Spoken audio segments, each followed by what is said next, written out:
Let's set things straight. If you're rich, you're not on the road to perdition. For two reasons. Perdition isn't a scriptural concept, and scripturally speaking, being rich isn't a sin. If that were the case, Abraham, Jacob, Solomon, Esther, and a whole bunch of others would not be included in the biblical narrative as godly examples. The love of money. Did you hear that? The love of, or the desire for, money is what separates us from God. Just as much as the love of poverty, the love of the work of ministry, the desire of anything that supersedes our growing relationship with God is what separates us from Him. So go hug a rich person. They need it just as much as anyone else. And they need to know that they are part of God's gospel calling and are integral to His narrative.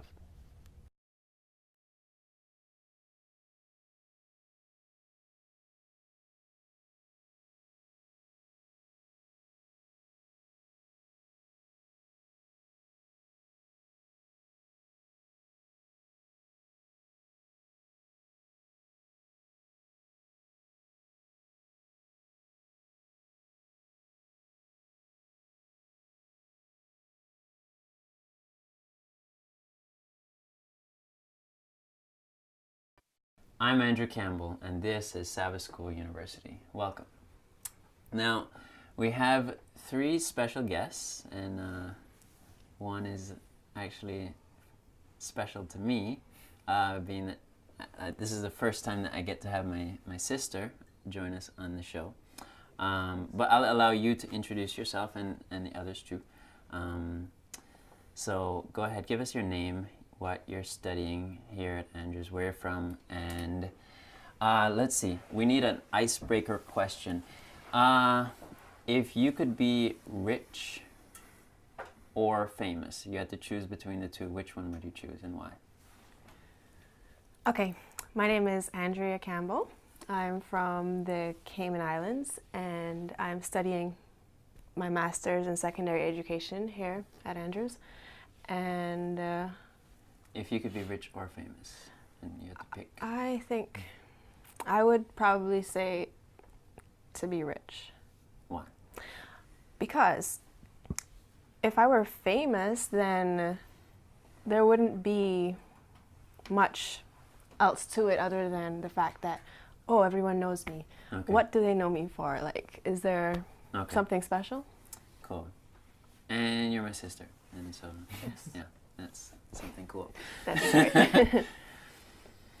I'm Zach Babb. I'm from around Champaign, Illinois. I'm a theology major here at Andrews, and I would be rich because I don't like publicity. Okay. Okay. Hi, my name is Carlos Conde. I'm from New York City. I'm studying business as a minor, religion as a major, and definitely I picked being rich. The main reason why is because I could pay my debts, I could get married. You know, theology majors and religion majors, we get married pretty quickly. So and we have no money. Yeah, so we kind of need that. Interesting. Carlos, why don't you read our key text for us and then pray, and we'll jump into this lesson. Sure thing. 1 Timothy chapter 6, verse 10. For the love of money is a root of all kinds of evil, for which some have stayed from the faith in their greediness and pierced themselves through many sorrows. Let's pray. Gracias, Padre Dios, para este día. Ayuda a nosotros a entender este mensaje, Lord. En tu nombre, amen. Amen. Now that was Spanish, right? A little bit Spanglish because I said Lord at the end, but it is Spanish. Okay. And how do you know Spanish? I grew up on it. I'm Okay. part Dominican, part Puerto Rican. Okay. So usually it doesn't mix too well, but by the grace of God, it did. Okay. Very nice. Yeah. Very nice. So we're talking about the rich and the famous in light of the grand theme of discipleship for the quarter. First question, what would you do if you were poor? How different would it be if you were given a lot of money? If I were poor, I think I would have I would go to God daily. Like, I think I would depend on him, like, there's like hands down, because there'd be nothing else to distract me. Not that I don't do that now. Okay, I was about to pick on you, but I'm just saying, I would definitely have to seek God for everything.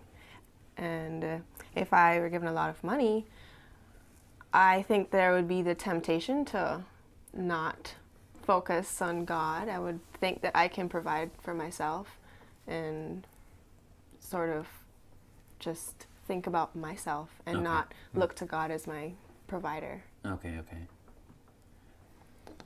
Any other answers? Any other? I would pay for everything in cash in full. No credit. No. Carlos. Well, I mean, I'm already poor. I mean, got this huge debt to pay at Andrews, so yeah, that's one thing. But I think it would make a big difference. But I personally don't think that it'd be a good thing for me now, because I think that the gift of money is what it is a gift from God. Okay. And so probably if I had it back then or now, I probably would have just wasted it on a whole bunch of stuff that I don't need. Okay. Probably if I'm a little bit more mature, hopefully God can, he always will provide, but yeah. Yeah. Now, you all picked in the opening question. You all picked that you would be rich. So I'm guessing you don't think that there's anything wrong with being rich, but what are some of the popular conceptions about what's wrong about being rich? Well, I would say the popular notions are that rich people are stingy and they're greedy and they don't want to help anybody out by giving things like giving money. Okay. That's not necessarily the case. Okay. But that is probably a popular notion of rich people. What else is out there that might be wrong, that people might think is wrong with being rich? I guess I would say that, everything that Zach said is, but no, seriously. Thank you for that support there, Carlos. Anytime, man. But yeah, I think one of the things about being rich is that we tend to think that they don't rely on God, and they just rely on their own riches in order to do whatever they want in the world. And which is what you were basically tending towards. Right. So what do you think about that? I mean, if I were to challenge you and say, no, that's not true, that rich people rely on God just as much as poor people, how would you refute that? Or, I mean, what do you think about What's that? my stance? Yeah. I think that a misconception, I guess, is that if you're rich, you cannot go to heaven. Like, you are just destined for, Because there's that text that says, it's easier for a camel to go through the eye of a needle than for a rich person to go into the kingdom. But then it also says, with God all things are possible. And so, like, that's the thing. There's that little caveat that's like, it's just saying God can allow anyone to go to heaven as long as they accept his gift. Okay. But then, okay. If I'm gonna argue with here because we're siblings. So yes, it's possible, but then it says it's hard. It doesn't say it's impossible. It says it's hard. And so why would you pick the hard route? I mean, and you all technically picked it because you all said that you would be rich. Well, I'm always up for a challenge. Okay, what do you guys think? Well, first of all, we were given no option to be poor or not. Well, I mean, you could be famous and poor.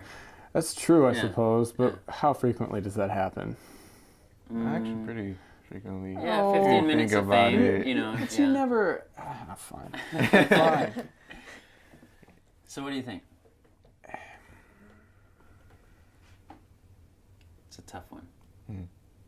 And I think this is a tough and delicate issue to deal with because yes, we want to make sure that we say that, okay, It's not nothing wrong with being rich. But then what happens so often is that riches and the love of riches seem to go together so often.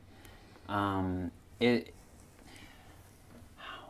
guess when you think about it, what might be some ways that you could avoid acquiring a love of wealth while having wealth?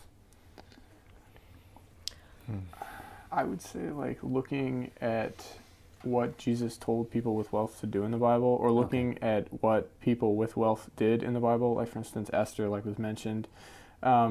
She's not really known for being a rich queen, although she was a rich queen. She's known for attempting to prevent the slaughter of her people. You know, she was trying to help people with her influence. And so I would suggest that that's probably a good way to get around the love of money, is to try and help people with it. I think it's also just understanding, because there's a lot of celebrities, for example, who they have money, but they're not content with the money they have. And it's not that they want more, but they just don't want to be rich and, well, famous, I guess you can say. They don't want to have either. So... Wait, explain that again? Okay, let me rewind. Because there's a lot of celebrities or a lot of people who are rich that they said that they don't really want to be rich anymore. Oh, okay. And I guess you can look at trying to understand their reason why they don't like it, because, I mean, I think the best way to understand somebody is to know their history. Okay. And so I know a lot of people, they said, okay, well, I bought all the tablets I can buy, all the laptops, all the gaming consoles, all the cars and everything like that. But at the end of the day, they can only satisfy you for so long, you know, and you're always going to want more. Is this whole gimme, gimme, gimme factor. And it's just like, no matter what, you're going to want more. And so, because, you know, I've had a problem with that when I was younger. I was very spoiled. So it was always me wanting to have more. But then once I started to just read the text and just like get to surround myself with people in the church, I started to see, like, you know, like, yeah, this is fun and all, and this is great, but, you know, then there's God, and God is there. He's going to supply you forever. He's going to be there with you forever. And I think that's just the most awesome thing that you can ever have, because no matter what, you will not lose God. You know, for me, I've just gone through a very interesting experience, because I'm in the process of moving to Norway. In fact, by the time this show airs, I will be in Norway, and because of travel restrictions, you can't carry lots of things with you without paying a ton of money, and so my wife and I we've sold almost everything that we have or had now, because and it was a tough process, because naturally you grow attached to things, and it was a tough decision. But then as we were going through it, actually it became almost like a cleansing kind of process, or that my wife has a friend who's into psychology. She called it a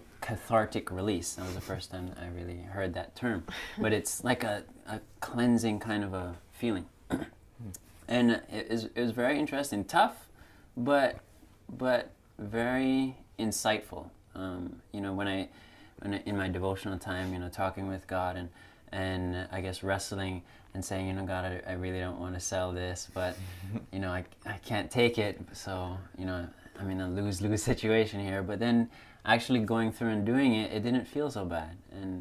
And so that I guess I just wanted to share is a very interesting experience that I've had, and I guess relates very much to the topic that we're talking about. Now, why does it seem that the Christian church is fixated on the poor? You don't see as many ministries created for the affluent. I think the main reason why is so fixated on the poor is because that's what we assume Jesus' message is to help only, quote unquote, only the poor and oppressed. But that's not the message that Jesus was preaching on. He came to help everybody. And so I think we just have this, because we're human, we make errors. So I think we just had the wrong idea of what the whole point of Jesus coming to save the poor and oppressed, because maybe if you think about it, maybe it wasn't maybe a different different interpretation can be not about being poor as in money wise, but being poor in spirit. Okay. Or being oppressed in spirit. So I think Jesus was trying to state that, because I don't think Jesus is just going to save one group of people and leave, hey, everyone else, forget you guys. Okay. That's not him.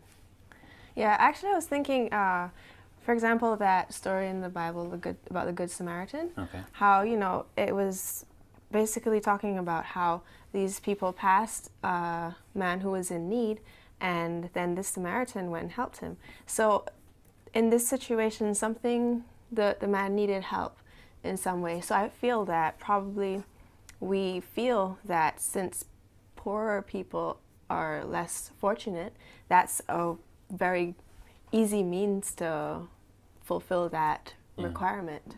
And, if you're rich, chances are you're not really suffering like that, in that way. Yeah, because I was about to say, listen, I mean, because... You just like to pick on your sister. That's what it is. Sure. Yeah. Maybe that's what it is. But well, why don't you disagree with her? Why don't you? No, I'm kidding. Disagree with me. It's good that she added in that way. Okay. And I would like to go back to what Carlos said in that maybe Jesus was saying poor in a different way. Okay. Because, he was definitely talking in the very literal sense of being poor. But some people are poor in how they relate to other people. Some people are poor in public speaking. Some people are poor in this. And so... And it's not to change what the gospel is trying to say, but we need to help all people in all things, or try to, in all godly things anyway. And so, in that way, and some people are poor and others are not. I think one core part of the gospel is your recognition of need. If you don't recognize that you have a deficit, that you have a need, you cannot really appreciate a savior.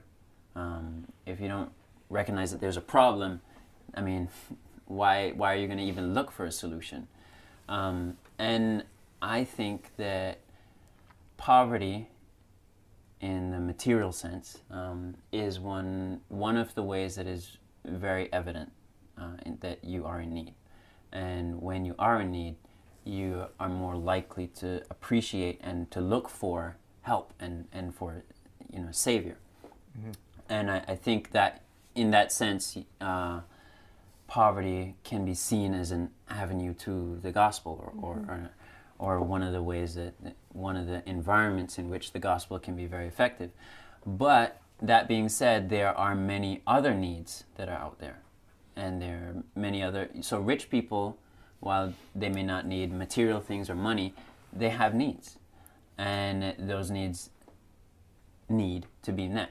It's just that the physical ones are more noticeable, I suppose. I think that's the case. I think that's the case. And sometimes it may be more noticeable to even the particular person. But on a whole, it's definitely more noticeable that poverty is a very obvious need. When you look at Nicodemus, Zacchaeus, and the rich young ruler, how did Jesus relate to each one? For Nicodemus, it seemed like it was sort of a private affair. And with Zacchaeus, it was very public. Okay. The rich and young ruler, I don't know, I guess I was sort of in between. But I think Jesus was very, very careful with each person, very specific to each need. Okay. And like God knows your needs. And so Nicodemus, he wanted to get a one-on-one relationship with God, and so he went to him privately. He went to him at night. And I think that as long as you are willing, each of these people showed concern, and they wanted to change. They wanted to know, what must I do? So they went to Jesus. And I think that if you go to Jesus, make that step, and then God will talk to you and cater to your needs. Okay. Yeah. Fair enough. Yeah, I'd say it's interesting that you brought up the fact that Nicodemus was private and Zacchaeus was public and the rich young ruler was in between. 'Cause I never thought about that. But it illustrates more keenly, I suppose, that Jesus relates to each one wherever we are. Yeah. True. And Nicodemus, Whether you're in a tree or in a dark alley. Yeah. Nicodemus wanted to come privately, so he did, and Jesus was like, "All right, let's talk about this." True. Now, obviously, people will focus in on the rich young ruler because in that case, Jesus says, "Go and sell all that you have and give the money to the poor." Do you think that's the solution for, that's the cure-all for all rich people? I mean, what do you think? I don't think so at all. I feel that it depends on what you feel the Holy Spirit calling you to do. Jesus didn't tell Zacchaeus to go sell, give every half of his possessions to the poor. That's what Zacchaeus decided to do. The rich young ruler, he said, Jesus told him to sell all you have, Okay. right? But it's not saying that this is what you have to do, this is the criteria. I think that it's more like what you're struggling with. What is it that you hold? Okay. What is it you hold on to? Do you value it more than Jesus? So, okay, what I'm picking up from what you're saying is, okay, Zacchaeus had an experience with Jesus that changed him. And it changed him so much so that he was willing to give very freely to those who were in need. But the rich young ruler, on the other hand, comes to Jesus and he says, what do I have to do to be saved? And he says, okay, you got to keep the commandments. And he says, yeah, check. Got that. I'm done. And he says, so Jesus says, well, then there's one thing that you're lacking. Go and sell all that you have and give the money to the poor.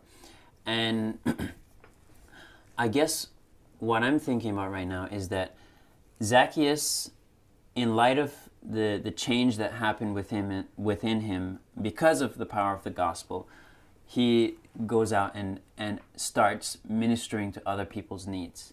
Whereas the rich young ruler, thinking that he's where he needs to be, he feels no desire or no, I guess, obligation to help those around him who are in need. And so Jesus challenges him and says, what about those who are in need? If I were to, if I say to you, sell all that you have and give the money to the poor, how does that make you feel? And it's that feeling that caused him to walk away. And he said, this is just too much. I think it illustrates two different kinds of need. Because Jesus will relate to each one of us in a way individualized and perfect for each one of us. Okay. So the way he related to Zacchaeus changed his heart, and Jesus was talking to probably the same kind of person, maybe not a tax collector, but an affluent Jew in the rich young ruler. But he knew that there was a different need for each of them, and all it took for Zacchaeus was just that little bit of, hey, I'm coming to your house, and let's talk about stuff. For the rich young ruler, it took something significantly more for him to break his heart, I guess, and do stuff. But he wasn't willing to go that far, and so he walked off. Yeah, I think one of the core parts of the gospel is that it changes you and it makes you aware of the needs that are around you, and it gives you a desire to want to help others, because this is again the heart of the gospel. Freely you have received, freely give. James 1 verse, I think it's like 16 or 17, says that every good and perfect gift comes from above, from the Father of lights. So if your riches, if you see that as a blessing, as something good, then James will say that that's a gift from God, and then you interpret that freely you have received, freely give. So the mentality of a rich person who has been convicted by the gospel cannot be one of selfishness and disregard for those around you who are in need. That is incompatible with the gospel. but being rich and being very helpful is it's not riches that's the problem. It's the, I guess, like we said, love of that money. That's true. I think one of the biggest things that Jesus was trying to illustrate with the rich young ruler is that we're not saved by works. That's a key point. I don't know, for some reason I don't think that even if he did sell his stuff, that would have changed him. Because in my mind I'm thinking if he sold his stuff, then he's only doing it because he's told to do it, not because he's willing to do it. It's a difference, because when your motive is to really help people, then you're doing it because you want to help people out and because you love them, rather than you're doing it more of a chore. And that's one thing that it's very hard to really be Christian and try to understand, like, okay, God's telling us to do this not because we're forced to do it, but because he's asking us to do that as a way of this is how we obey you with our faith, and we should do this out of love, and not doing it out of like, okay, I gotta wake up early in the morning, read my devotion, all right, I just read a passage. It's not like that, because that's not personal. That's not. It doesn't. There's no meaning in that. Yeah. And because as little kids, I don't think anybody liked doing chores. I'm gonna be honest. I didn't like doing any of the chores. For me, it depended on which chores. There's some chores I like doing. Yeah, you have a point. But like most chores, we just dislike doing them, and then it's just like there's a difference between doing the chores because we're told to do it, and willingly going to the kitchen. It's like, hey, Mom, I'm gonna wash the dishes today. Why? Because I want to. I want to help you out. It's a huge impact when you do something different, when you do it from the heart instead of doing it because I have to do this. So it's more in the mindset and more of what we really, why we're doing this, Yeah, and just to quickly point out, I think that whatever Jesus impresses us to do, it will make us happier in the end. We will not feel burdened over doing it. So like Zacchaeus, I'm pretty sure he was very happy after he did all of that. Not necessarily because he did those things, but just because he found that love from Jesus. Yeah. And I guess part of, going back to my illustration about, the process that I've been going through selling everything, is that one thing that I noticed after getting rid of everything is that it's actually not that bad to give up everything that you had. Granted, I had a lot less than many other people have. Some people accumulate a lot, in college. Yeah, I'm glad. I was thinking about you, but I didn't quite accumulate that much. If you'd like to join in on the discussion, visit our Facebook page off the link on our website at www.sabbathschoolu.org. That's www.sabbathschool.org. For Sabbath School University, I'm Andrew Campbell, and we'll see you next week.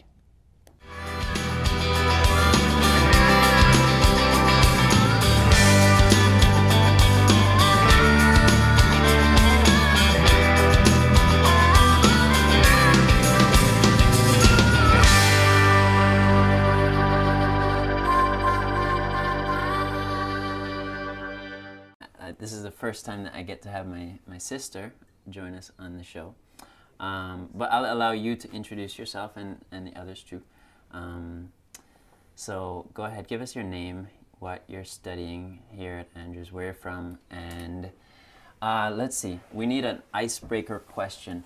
If you could be rich or famous, you had to choose between the two, which one would you choose and why? Okay, my name is Andrea Campbell. I'm from the Cayman Islands, and I'm studying my master's in secondary education here at Andrews. And if you could be rich or famous, and you had to pick. I think I would probably say to be rich. Why? Let's set things straight. If you're rich, you're not on the road to perdition. For two reasons. Perdition isn't a scriptural concept, and scripturally speaking, being rich isn't a sin. If that were the case, Abraham, Jacob, Solomon, Esther, and a whole bunch of others would not be included in the biblical narrative as godly examples. The love of money. Did you hear that? The love of, or the desire for, money is what separates us from God. Just as much as the love of poverty, the love of the work of ministry, the desire of anything that supersedes our growing relationship with God is what separates us from Him. So go hug a rich person. They need it just as much as anyone else. And they need to know that they are part of God's God. I picked being rich. The main reason why is because I could pay my debts, I could get married. You know, theology majors and religion majors, we get married pretty quickly. So And we have no money. yeah, so we kind of need that. Interesting, interesting. Carlos, why don't you read our key text for us and then pray, and we'll jump into this lesson. Sure thing. 1 Timothy chapter 6, verse 10.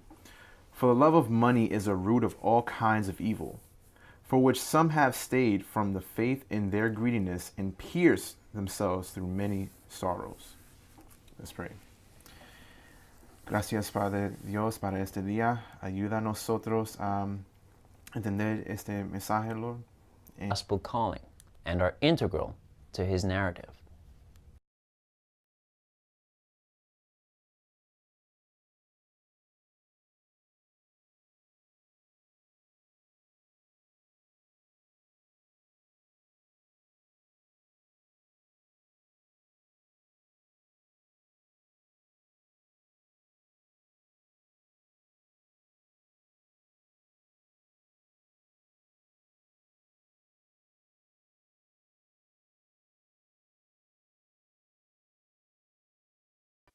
I'm Andrew Campbell, and this is Sabbath School University. Welcome.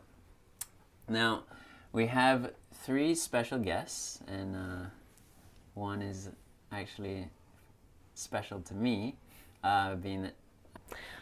Because if I were famous, then there wouldn't be much else to it other than the fact that, oh, everyone knows me. Okay. What do they know me for? Like, is there something special? Cool. And you're my sister, and so, Yes. yeah, that's something cool. That's great. I'm Zach Babb. I'm from around Champaign, Illinois. I'm a theology major here at Andrews, and I would be rich because I don't like publicity. Okay. Okay. Hi, my name is Carlos Conde. I'm from New York City. I'm studying business as a minor, religion as a major, and definitely